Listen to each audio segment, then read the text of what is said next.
Excellency, President of the General Assembly, Excellency, Secretary General of the United Nations, ladies and gentlemen,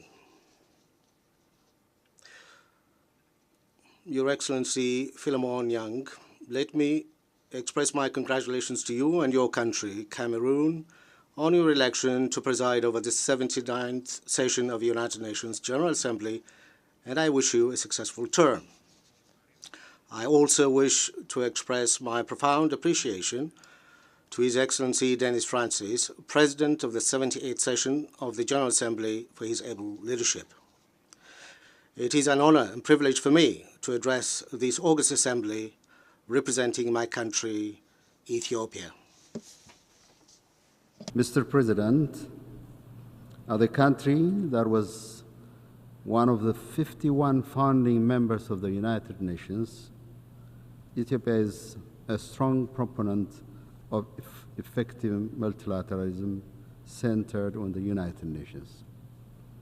Ethiopia views with grave concern the challenges of the United Nations facing in discharging its role in peace and security and socio-economic development. Nevertheless, ensuring readiness and capability of the United Nations to resolve global challenges has been a generational quest. 5 years into the establishment of the United Nations, in the year 1950, 74 years ago, Ethiopia, in its policy statement, stated to this august assembly, I quote, "We are filled with anxiety concerning the surprises which the future may hold in store. Fears that the United Nations may be called upon to face events even more serious than those of the present time, and that such problems may greatly exceed its power and capacity." End of quote. That future is now, and that future is the present. We are faced with persisting peace and security challenges across the globe. There is a devastating existential threat emanating from arms race, extreme poverty, inequality, and climate change. At the same time, global commitment to the Sustainable Development Goals is receding, and the debt crisis in developing countries is worsening. Furthermore, our constrained ability to manage the emerging multipolar world carries the risk of undermining multilateralism. As envisaged, the United Nations is called upon to face challenges that are proving to exceed its powers and capabilities. It is our view that collective security will be realized if states are able to exercise their authority and carry out their responsibilities to safeguard their national security. The conventional dictates, including peacekeeping missions, can deliver the desired results when we prioritize support for national efforts and capabilities.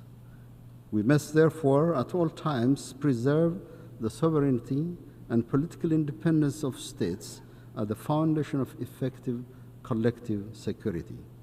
We also call for greater economic and security cooperation among member states, which is pivotal to empowering national institutions. The shortcomings of the United Nations reflect the reluctance on the part of the international community to promote the effective realization of the principles and purposes of the Charter. The United Nations should be at the center of efforts to resolve global peace and security challenges.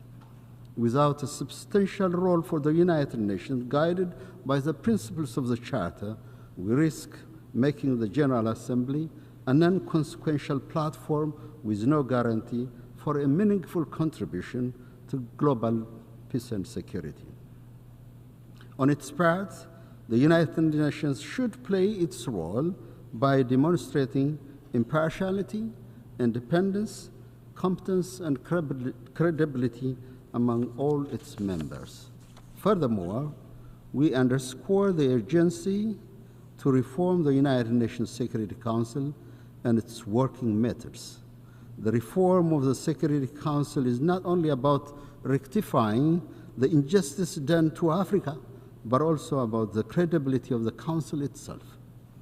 The impacts of Africa's exclusion on the Security Council's inability to discharge its cardinal responsibilities manifest in its disproportionate focus on internal affairs of African affairs. In addition, the Council's lukewarm attitude toward regional solutions and the implementation of measures detached from reality on the ground are results of Africa's non-representation. We therefore call on member states to commit to prioritizing Africa's representation in both categories of membership of the UN Security Council with all rights and prerogatives as articulated under Africa's common position. There is no shortcut or half solution to this long-standing quest for equality. Mr. President, the African Union has designed Agenda 2633 as the blueprint for the continent's development. The agenda is being implemented in synchronization with the UN Agenda 2030. The fact that the SDGs are off track mostly due to lack of financing is a source of concern for Africa. The compounding debt crisis also requires urgent and sustainable solution.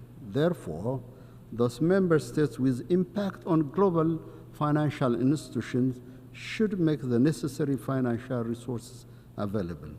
On its part, Ethiopia has been consistent in its effort to achieve these development goals. In parallel with resolving a complex security challenges through an African Union-facilitated peace process, Ethiopia has redoubled its effort to forge peace and development. We are making progress in poverty eradication and realizing people-centered development. We introduce transformational shifts to our monetary and economic policies and to advance our digital infrastructure. We are confident our development path will bring about a great benefits to our people.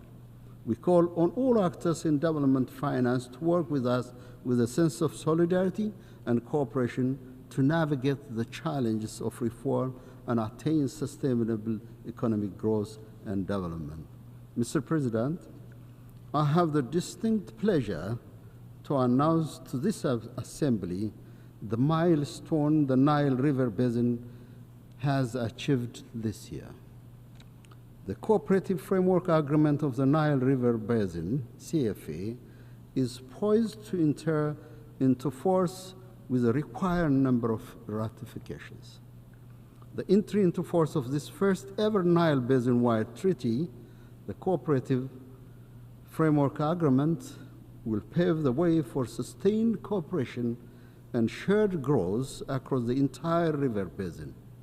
Ethiopia, along with its co-riparian sisterly countries, will work towards the realization of the principles of the CFA and the full potential of the Nile River.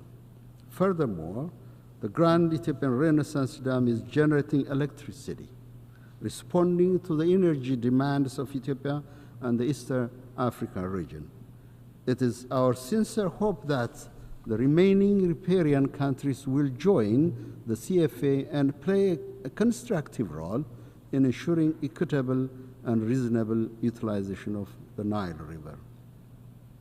I'm also proud to announce to this August Assembly that the Ethiopian Green Legacy, the notable initiative of Prime Minister Abiy Ahmed, saw the planting of 40 billion seedlings within 5 years, increasing our forest coverage from 3 to 24%. This stands as a substantial goal contribution to the absorption of greenhouse gas and a tangible measure against the adverse impact of climate change. Based on its long-term low-emission development strategy, Ethiopia is also on the path to sustainable energy transformation by developing and transitioning to non-fossil fuel energy sources. Such efforts must be supported by the full activation of the global commitment, especially through the provision of adequate climate financing. Mr. President, maritime insecurity in the Red Sea and the Indian Ocean is a source of great concern for Ethiopia. With over 120 million population and significant maritime trade, Ethiopia entirely depends on the safe, secure maritime activity in the Red Sea and Indian Ocean. This region is threatened by conflicts, piracy, and other illicit activities. Over the years, Ethiopia has played an instrumental role in combating the cause of insecurity. We also continue our efforts to work with other neighbors to contribute on durable basis to ensure peaceful navigation on the high seas. We see a great need to chart a new path for inclusive maritime security engagement with equal participation of countries with stakes on both sides of the Red Sea and Indian Ocean. Furthermore, terrorism continues to be a grave threat to the peace and security of the Horn of Africa. The growing rise of violent extremism like Al-Shabaab and its international and internal affiliates have continued their vicious attack against civilians and security of the region. The region has reached a milestone in degrading terrorism owing to the resilience of the people of Somalia and the sacrifice of the sons and daughters of Burundi, Djibouti, Kenya, Uganda, and my country, Ethiopia. The authorization of the Security Council and the international finance for the African Union peace support operation have indeed played an instrumental role. I'm confident the government of Somalia will soon reckon with and recognize the sacrifice we made to Somalia's liberation from the grip of terrorist groups. Ethiopia's Memorandum of Understanding with Somaliland is based on existing political dispensation in Somalia. Our objective is shared growth and prosperity in the region. Similar agreements have been concluded by other states, and there is no reason for the government of Somalia to incite hostility that obviously intends to cover internal political tensions. I therefore reject the unfounded allegation leveled against my country. Ethiopia's name can never be associated with any one of the allegations.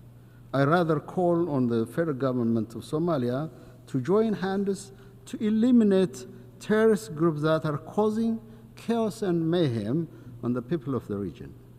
The recent maneuvers of actors from outside the Horn of Africa region undermine these efforts. Nevertheless, Ethiopia will not be deterred from its resolute commitment to combating terrorism. We therefore call upon these actors to immediately stop their reckless actions. We also call on the international community to recognize the imminent risk originating from these irresponsible acts and to take concrete measures to prevent the loss of hard-won gains in combating terrorism in the Horn of Africa.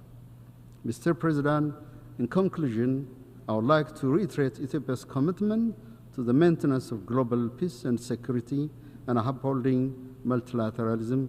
I thank you, Mr. President.